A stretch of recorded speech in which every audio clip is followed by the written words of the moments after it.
Good morning and thank you for joining us here on WTXL Sunrise on this Friday, November the 20th, 2015.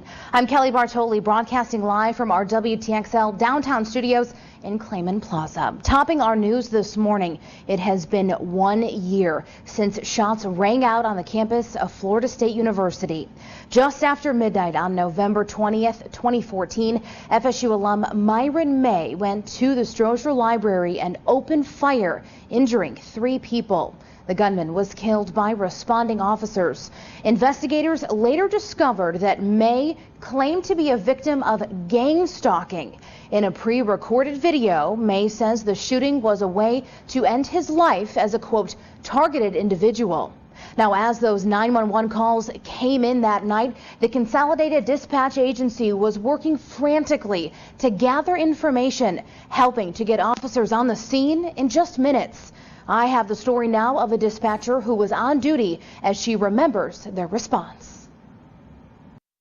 Dozens of students were at FSU's Strozier Library late on November 20th, 2014, but it wasn't a normal night of studying. Just after midnight, Myron May opened fire. 911, what's the address to the emergency? The response was swift. Officers on the scene in mere minutes. Terry McGinnis was working the phone lines at the Consolidated Dispatch Agency when the calls came pouring in. A lot of people went into action here.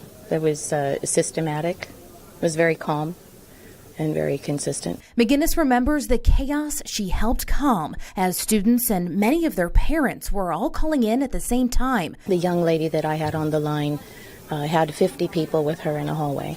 So we were on the phone for quite a long time. I was able through her to help 50 other people. And that's when training kicked in. Just days before the campus shooting, dispatchers and FSU police worked together preparing for a worst case scenario.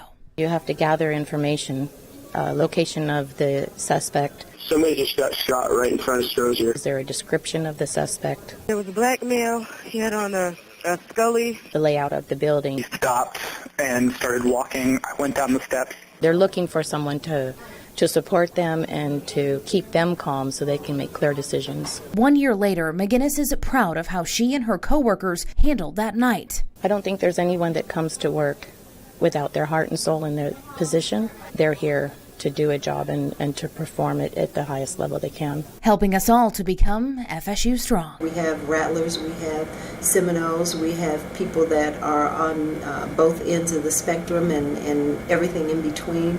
But I think on that day, everyone was feeling as one and a part of this community. Our coverage of the Strozier anniversary continues tonight. This evening, we are airing a special retrospective on this 1 year anniversary. You can catch FSU Strong tonight at 6 right here on WTXL ABC 27.